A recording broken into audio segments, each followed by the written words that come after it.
Hello and welcome to the channel. Here with Pauson. Hi. Good to be back. I've just come to Uganda for about a week or so, 10 days. We've got an exciting lineup of events coming up, and today we are in Kampala, and we're about to go and meet Danish. You might have seen in some of the videos. We're going to go and do some recruiting, get some new staff, and we're looking at some pieces of kit that we want to buy. So stay tuned and you'll see that in the next few moments. This is us driving to go and see some e-bikes. You can see with Danish. Say hi, Danish. Hi. You'll recognise him. So yeah, we're very excited to go and see some e-bikes. Let's see. We've arrived at the place. You can see it's someone's house, but it's an impressive technology. These are the bikes that are being changed. This is a modified e-bike. You can see here. And what they do is they buy these old bikes. So I should explain. These are leased. These bikes, there'll be companies that lease them out to people to ride, and then after a while, those bikes get a bit knocked up. This one, the engine's not working great, and so none of the border drivers that are going to the company to lease out new bikes want these ones because they're old. So they buy them as a bit reduced. These gentlemen here will be doing modifications, so they'll take out the old parts. It's a bit dinged up. Make the repairs there, that type of thing, and then they get them to this stage. So this stage, they've sort of been stripped back. Haven't got all new wheels yet, but they'll put new wheels on, sort the brakes out. Works exactly like a conventional bike. The big difference is the motor has changed. So you've got this one's been added, I think. I don't know that huge amount about bikes, so apologies for my ignorance. But they put in this new geared motor, so it's a four gear, which is very good because of hills. You need gears for hills. So it's a conventional bike in that sense. These have been used all around the country, but they've taken out the petrol engine and put in this electric engine and this thing here to put the battery in. And then fully functioning unit is this one. And you can see, got the logo. This is actually the company's Reed Veers electric. And there's a range meter here and things like that. This fuel tank is empty, but they're looking at design. And then the batteries that they make them actually in-house, which is very exciting. So here they are charging. It was explaining they've got 5 and 10 amp charging. You want to charge it slowly if you can, because you preserve the life of the battery. This is Daniel's son, I think, who. Daniel's the owner. You meet him in a second. So these are more bikes here. Anyway, what was I saying? Yeah, 5 to 10 amp. 5 amp will take 6 hours to charge. 10 will take 3. And you want to preserve the life of the battery. There's lithium cells inside. I'll show you those in a moment. They're all stacked inside. So the riders at the moment, or whoever's using it will come in and they swap out their batteries when they are done or when they're sort of ready to do that. And that's the thing. So then they make the batteries. Let me show you that part. This is in the back office. Daniel will be there, so I'll introduce you to him. This is the rest of the team. This is Daniel. I'm just showing people around. And then this is So these are the lithium cells which come from China, and they'll put about 20 of these in to one of the boxes. You can see sort of the manufacturing here. There's the motor there, which comes from China as well. So it's great setup. Really exciting, and I think we've always wanted to. We have fish that's getting delivered on the border. We would love to have some bodders to deliver that fish, and I'd rather go e-bikes if possible. There's just lots of reasons for that. One, the cost. You're not spending on fuel. Bodders are easier to maintain. You've got less moving parts. You think about a conventional combustion engine. There's a lot of moving parts there. What other factors? That it's much cleaner for the environment. And yeah, just better ride, quieter, all that type of thing. So very impressive system, and we are sort of just working out if this is something the route we want to go down, and if we're able to do that. So I've had to come a look. Yeah. These are mandazi. Yeah, these are mandas. So they're like donuts, but with no fillings. These are donuts. Donuts, very good. Yeah, yeah. Ugandan. Donuts. Yeah. And these are triangles. Oh, they're triangles. Yeah. And this is your bike. This one. Yeah, this is on bike. Yeah. Very good. You can see here it comes in at Yeah. 18%. Very good. Thank you. Yeah. Basically, the challenge is with these. So the model. Let me explain the model here. Basically, what they'll do. Spotted drivers here, motorbike drivers, they will, like a lot of parts of the world, they won't actually own the bikes often. They just lease them from a company, like the old dinged up petrol ones that are down there. And then they'll pay a set rate to whoever the company is, and then make their money. And sort of over a couple of years, they might end up owning the bike. So not that many. Some people buy them outright, but not that many, because it's a lot of money to have up front. And what they do here, the model is, I think they lease these out, and then they also get charged for charging the battery, and you charge it on the percentage that you've used. So that's your fuel cost, if you like. So they were saying that they'd spend about 30,000 shillings, which is what, £6 in UK money, 8 USD. Anyway, they'll spend that money on fuel, and the same cost in electricity, which is, by the way, from the mains up there, is 15,000. So that's what they're getting charged. So it's half the cost for the driver, the boda driver. Now it would be a lot cheaper for the company if, instead of using solar, you can hear what I'm going to say in a second, but instead of using mains, you're actually using solar. So we as a company we could do with some solar for run some of the equipment, that we have power outages, things like that. And then it affects us because we're trying to produce ice. But I'm like, well, if we're going to get solar, why can't we also get capacity for e-bikes? Because it's just like, you start to make sense if you're doing lots of things that need the same power source. So that's what we would like to do. And then we're not, effectively, we have to pay for the cost of the solar panels up front, but then the rest is free. So that's always been the ambition and the dream. And we might be in a position to do that now. So yeah, it's very exciting. So I'm just trying to work out the economics of the bikes, because the bikes are roughly the same price as a new bike, and it's okay, it's been retrofitted and stuff, so that's okay, and I think that's fair enough. But the battery is expensive because it costs just as much as the bike, and so that's the challenge. It's like, well, you're paying all of that up front, but then you're saving a whole bunch of fuel, aren't you? So what's the cost implication there? So those are some of the decisions I've got to make to go with Pauson. Well, I'm going to try and see if there are other people that make e-bikes. I'm going to try and see some others. This is quite a young company, very exciting. I mean, I like innovation, as you know, so I'm already thinking about how maybe I could connect them with some people that are more suited to help them to scale this up if they're looking for funding, investment and stuff like that. I mean, really exciting stuff. So if you are interested in Redvers Electric, I'll show you the logo here. Then yes, come and reach out and I'll put you in touch with them. Yeah, that's it for now.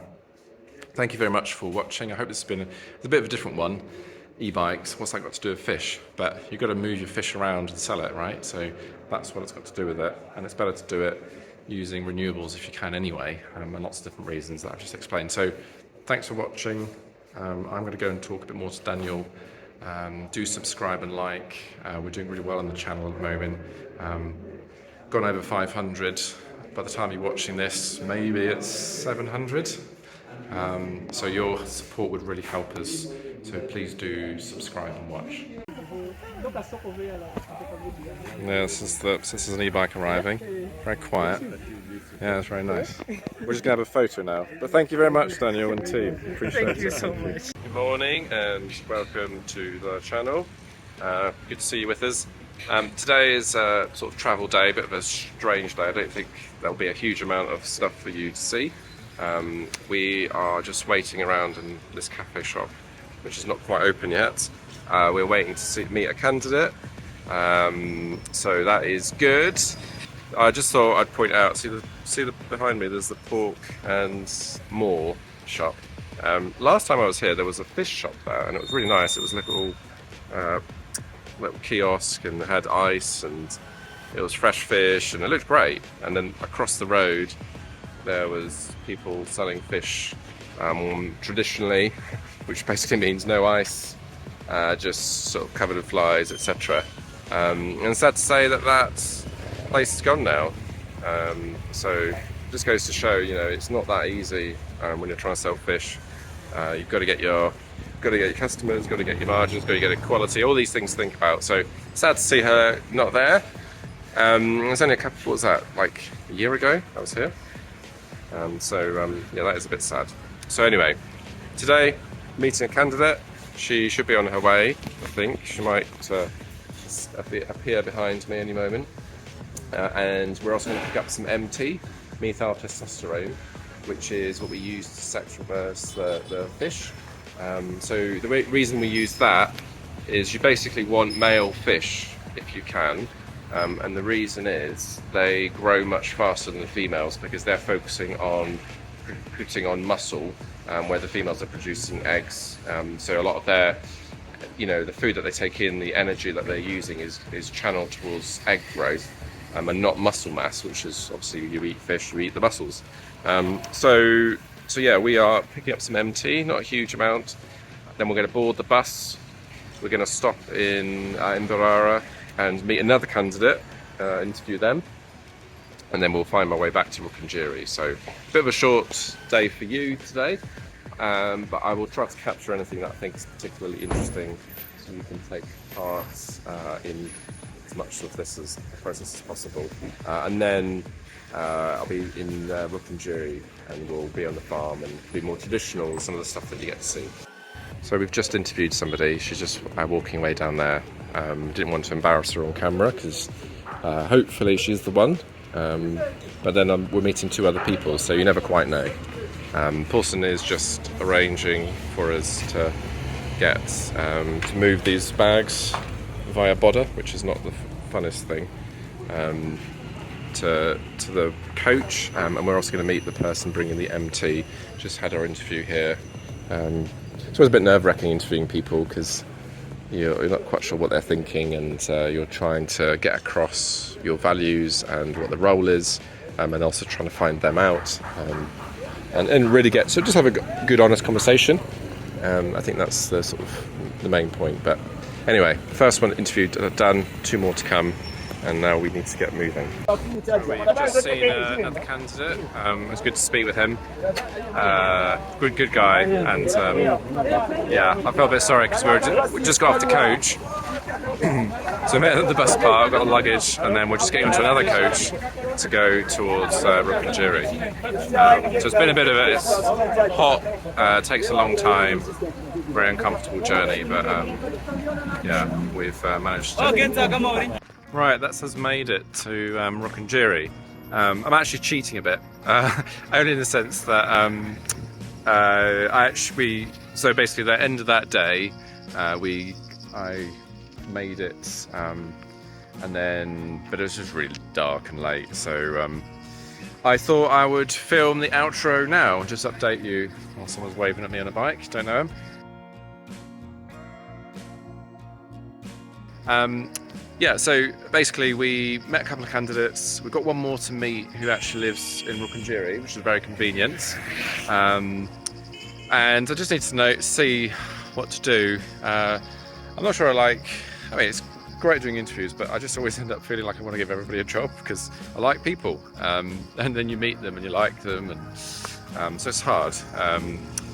And you know, trying to be fair to people and give them the advice that they need, that type of thing. So yeah, I think Pauson's actually just arrived by the looks of things. It's just I'm actually just meeting up with him. Like I said, I cheated on the video, so actually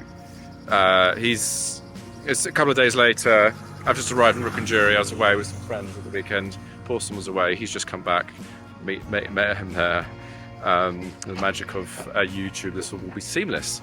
Anyway, as I was saying, yeah, so we met the met the candidates, like them all, and you want to give people a job, and it's quite hard sometimes to make those decisions, but you've got to think what's best for everybody long term. And you know, we try to be as open and transparent as we can with applicants. We obviously pick the right person for the job, and that's it. MT mentioned that that's actually being sent on a bus.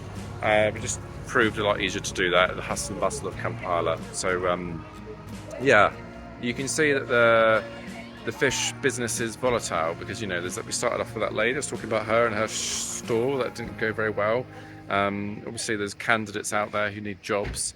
There's a lot of movement in the industry because it's quite young in Uganda and across East Africa, so you do get that movement of people and businesses, and just a lot of shift. It's less static is the word I want. It's more volatile, but it's good. It means if you're entrepreneurial, like I guess I sort of am. I never set out to be an entrepreneur, but we've ended up just innovating and doing new things and all that sort of stuff. It's great because actually that volatility creates opportunity. So yeah, if you're smart and you've got good partners and you know, try hard and you're lucky or fortunate or blessed, or someone helps you, put it that way, depending on your belief system, then you can do well. So yeah, we're very pleased. This is the polytunnel, as you can see. I've just come back today, just arrived this evening, straight to having a look at see how things are going. It's been a couple of months since I was last here, and it's looking very green in here, which is fantastic. So let me just show you around. Lots of beautiful flowers. Grass is pretty long, which is interesting. You can see it's like, you know, it's quite above, and we've got some natural plants coming up, which makes for a very interesting look, I think. If I zoom out a wee bit, you'll see just how different it is. This part, it hasn't got anything growing. I'm not quite sure why. Maybe something to do with water. Maybe there's water that side. The water comes in. We've got ferns over there. This tree needs, well, it's starting to push up. But yeah, it's buzzing in here, which is what we want. So let me give them look at that.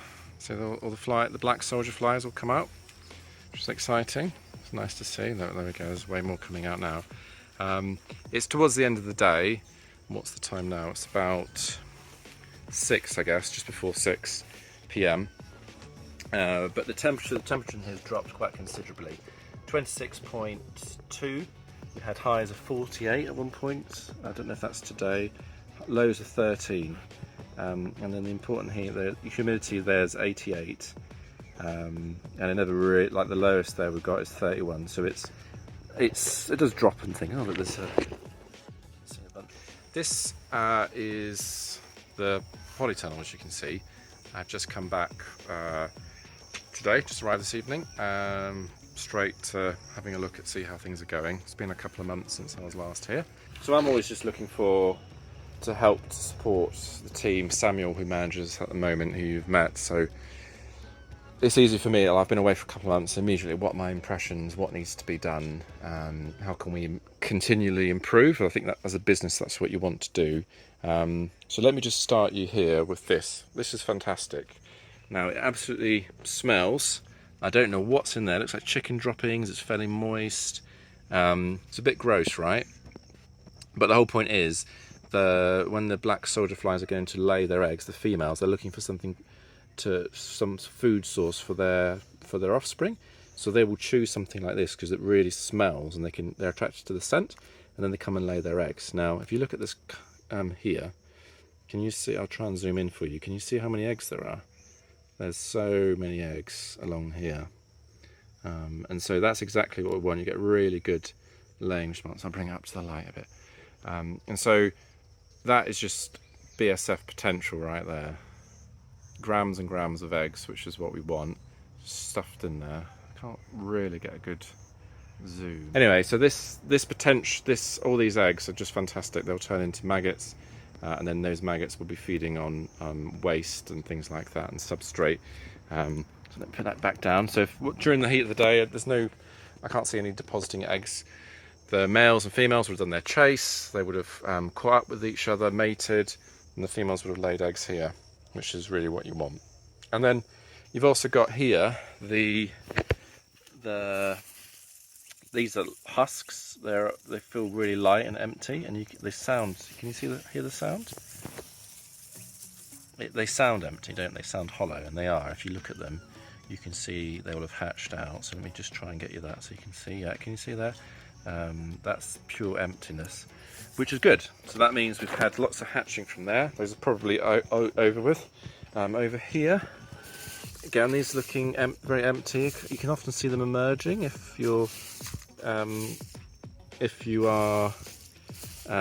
they're coming out. I don't think they'll emerge this time of day. That's probably done with as well. And then here again. Now these sound they sound just the same. And then these ones. So these are probably towards the end of their cycle. But we leave them in here for as long as we can. We'll pile them up because you'll get some late bloomers that emerge, and we want to make the most of the potential. And then they will emerge. They'll come and they'll mate. They'll lay their eggs after a few days, and then we harvest the eggs and we collect them. So it's looking very good in here, very green. It's nice and moist. I think last time I was here there was a problem with moisture. We were saying how the humidity was too low. Sorry, the humidity was too low, but it's because they need water basically to drink. I'm going to have a word with them. It is Sunday evening, so it's a light shift over the weekend. But I do think we need to add some more water because they will sip that from their mouth parts, and we'll get a better success rate. There's a couple of repairs maybe do with some of the roof. Maybe trim back a wee bit. This is obviously a dead tree, which didn't survive, but most of the plants have. Maybe we don't keep as much pupa. So there's a couple of improvements, tweaks that we like to make, but overall we're doing very well with the progress. This one's dead as well, so maybe we'll take that out. But yeah, very pleased with progress. I'm going to try and see if I can get in to we've got this double enclosure here. This is, I don't think I've talked about this for a while, but basically this is just to stop the flies coming out. So you've got a netting here, then a little chamber, and then we open this one, and then we seal it shut with our amazing locking motion. But that keeps all the flies inside, and then they can do all the things they need to. This is the polytunnel you can see from outside, and then inside here we've got our maggots. So I'm going to try and open that up and see if I can give you an update. You can see how dirty it's become over the time. It's just dirt and rain and things, but still very fully functional. If I was going to do a new model, I would probably, so this is mesh this side, but I would probably, that gives ventilation. I'd want to make something with mesh, I think, all the way around, and then the possibility of rolling up this fabric, because I think that would help just to avoid those really high temperatures that we sometimes get. So yeah, but very good, very pleased to see it. Got our substrate here. Place is looking quite clean. That one's empty. That one's empty. They're hungry maggots at the moment. Let's have a look. We've got that. Yeah, that one's got stuff in it, and that one's got stuff in it. That's us then.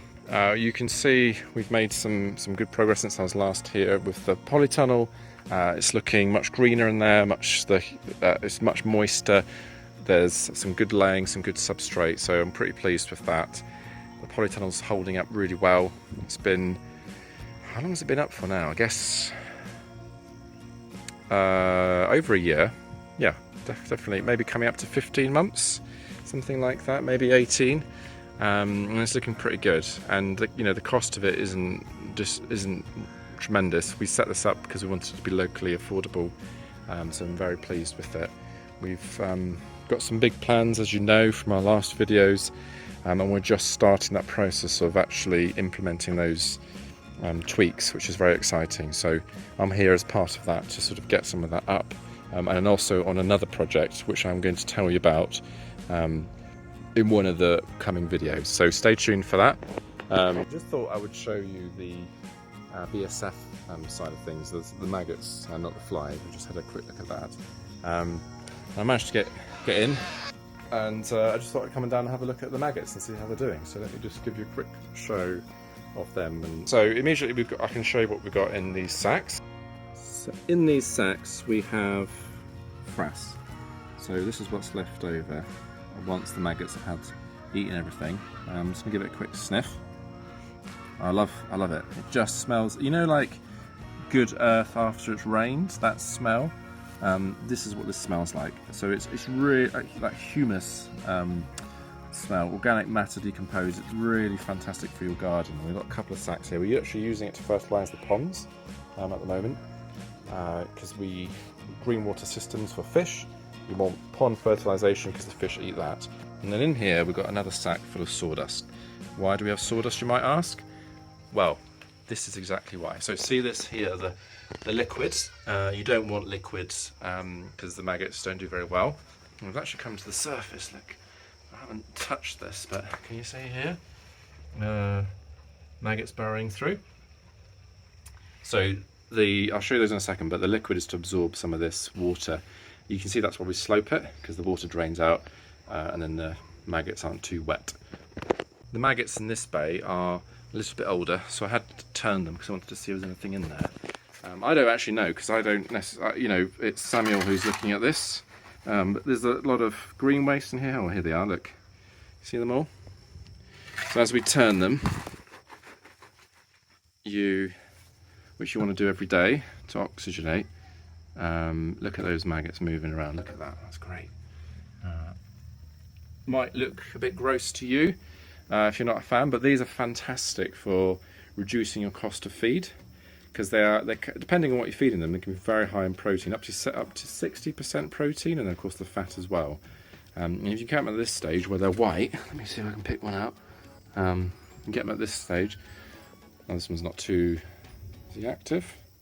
It's not too active. Let me get one that's wriggling around a bit more, so you can see him moving. Once they're all maybe a little bit. Oh, there we go. It's starting to move. I'll just zoom in on them.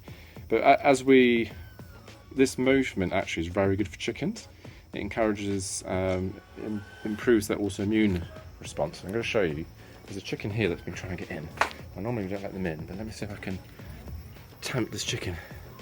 It's a bit. I've been shooing him away, so he's a bit nervous. But there we go. Let's see if we can get a chicken to eat this. Oh, he's looking at me, the chicken. So what's going on here? Look, mate, there's a maggot. BSF. I'll leave that there, and I bet that'll be gone by the time I come back. If I step away, we'll probably get him to approach. But those maggots are actually really good for any animals you have. So we use them for fish. Chickens are great. Pigs are good. You can see them through the bars. The chicken might come back. And so high nutrition, and of course then you get the frass at the end, which is really fantastic fertilizer. So got ones in here. So just to get your orientation, the water runs down here. That's here, and then sort of over there behind that hill is the water inlet, the source. So that's just that's where we're going to go in a second. The farm's just over the hill. I just walked down. It's been a while since I've been here, and the line, it's piped. I think it's here, and then it turns. Yeah, it turns that way. Goes that over there, over the rise, and you can just see the HDP pipe here. So we don't want that exposed. So we just put some sacks there, and then this is, you might remember this from old videos. We've actually fenced bits of this as we go, which is a bit ironic because we're trying to fence bits of our farm, not our farm, the fish ponds, and we're struggling to do it because we're obviously talking to the diocese about that. But they've managed to put up fences and create more paddocks and stuff, so just need to sort of work with them to make sure we don't get cows in and anything. So like here, another exposed pipe just there, which isn't good. And then further on it gets a bit squelchy, which is good actually, because if it's like this, people are less likely to want to walk through it. Basically, I'm wearing gumboots right now. and then it comes through here, all bushy now.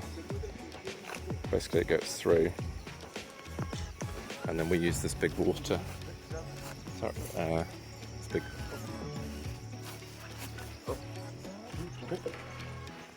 yeah, you can see the level there, it's quite low, too low in fact. The water's blocked, so we'll go up to the really bushy here now, which is great. Stops access, which we want, because there's just PVC pipe here, which isn't as strong. Where Pauson is the actual source. So you can see previously we had barrier, sacks, and it's just totally washed away in the flood, but the inlet is just about there, just underneath here. And then it runs across to this pipe, holes in this nesting pond, which looks awful, and then there's pipe for PVC through there, and then that big concrete tank that I showed you is there. Then it gets piped all the way to a channel, flows into a channel, which then filters the water for us, gets a bit more oxygenated because it falls down into the holding pond right at the end. So a bit of a long process, but you can see that there's no water getting in there because we sort of put a little barrier to collect the water, protect the water source. It's bad for nature as well, because the water overflows, but creates a little pool there, gets some creatures, insects, things like that growing. So we just need to fix that with the sacks. Doesn't look good, and it's been like this for a while, so just talking, we need to update our list of daily tasks and monthly tasks for the staff.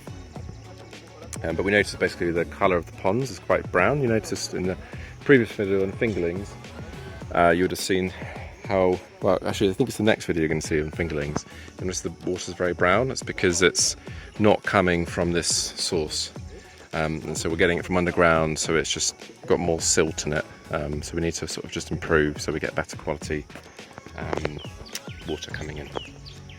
So yeah, you can see there's a bit of work, build up the sacks, build up the barriers, and then get the water flowing again, and then we can get better water system into our ponds.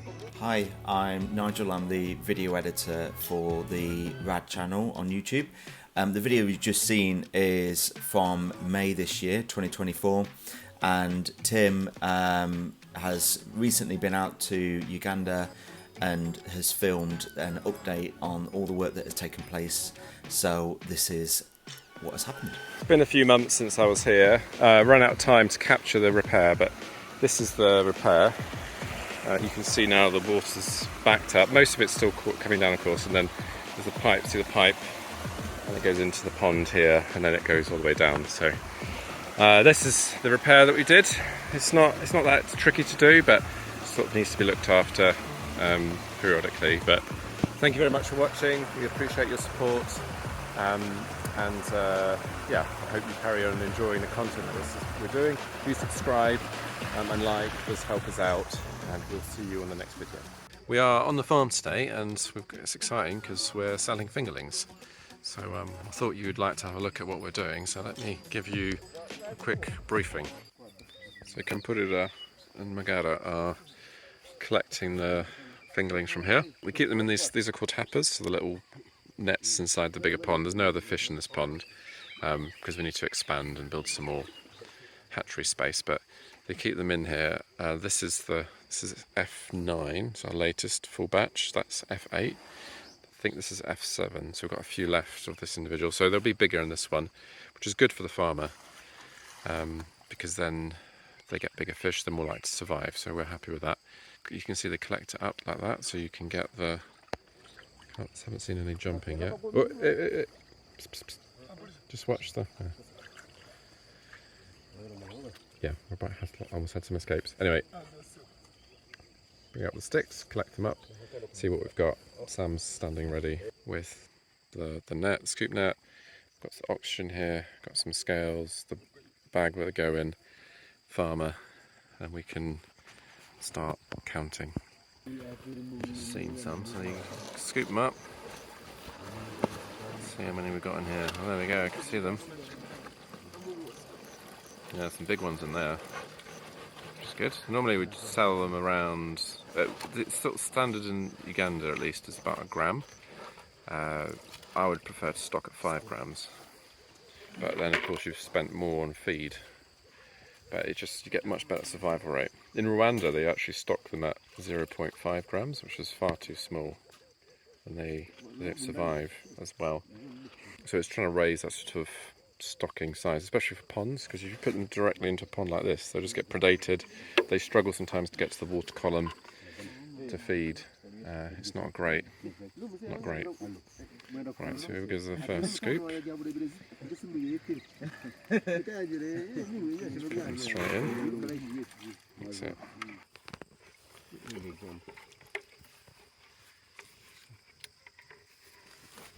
That is 1.8 grams. Okay.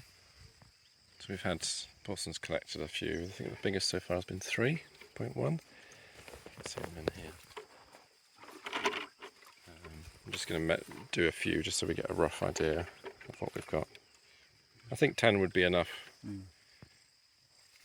3.17.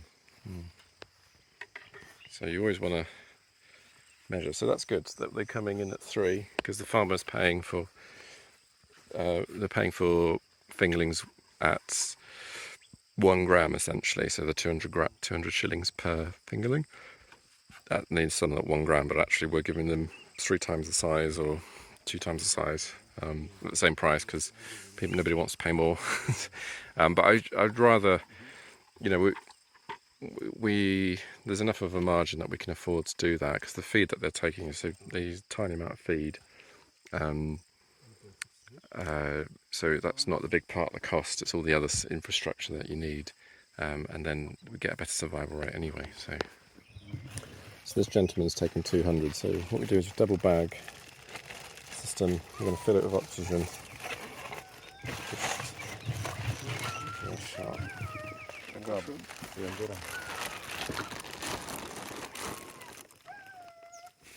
Carry on. Don't want to stop because of the filming. How many have you put, Sam? Okay, the number is not always exact, but Yeah. we put now like 220. 220? Yeah. Okay. So we add 10% for mortalities, just in case there's any on the way. The oxygen comes in. Make a bit of a noise. So I have to do it very gently. I've done this a few times and you risk popping the bag if you don't do it correct. So it's just a double-sleeved, it's like a tube basically, and you tie the bottom with some rubber strips, and then you've double bagged it so it's a bit safer. You can see the oxygen coming in. As it inflates.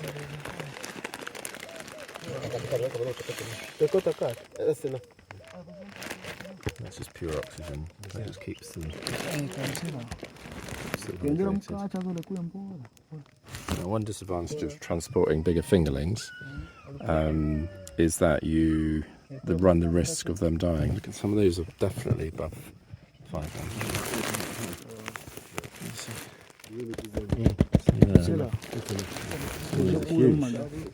Definitely above. So I suspect actually if you were to measure them, you'd be better than. I got the average of 2.1 because that's we only did 10. I think if you did a few more, you would get a better average. Because there's some really big ones in there, they're probably above 5 grams. But you're trying to minimise the amount of time that the fish are outside of the water, that they're being handled, because it's not good for them long term. Yeah, our focus is on feeding people with fish. So those fish go to this. It's actually the son of the father. It's his dad's pond. That's what I'm trying to say out. He's got a small pond. I think it's around. He's saying it's about 8 by 20 meters, which is. I'll just show you quickly, but it's the size of our smallest ponds here. Maybe a bit. That's a guess. So this pond down here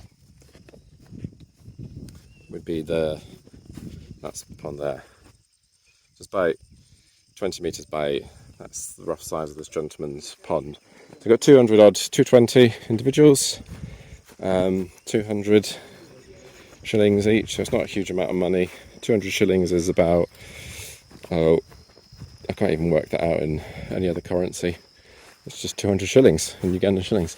You can work out if you're interested. They'll be transported in this bag on a bodder and should reach the farm safely. And then we have sold some more fingerlings, which is great. I'm very pleased to see people coming. I mean, 200 is a small order, but that's what we're looking for. It's just those incremental gains for farmers. And the gentleman probably was never as stocked, because you're not going to go 8 hours to get 200 pieces.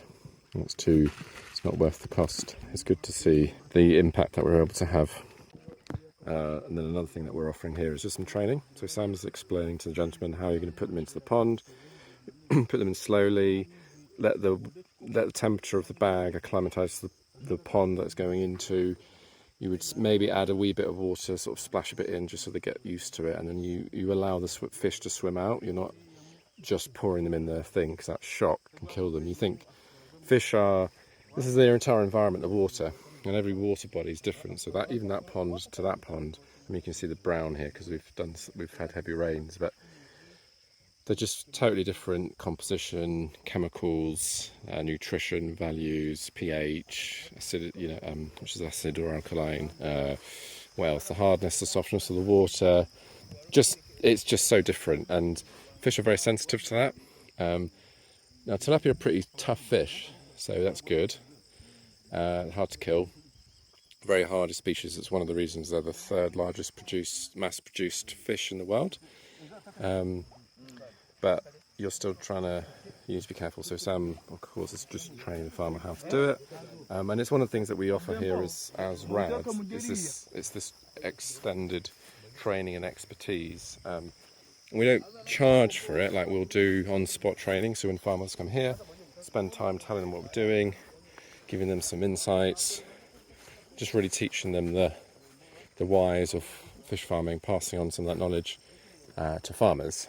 So that expertise is necessary. Then the equipment, we've got the nets, got the oxygen, all the things that we need.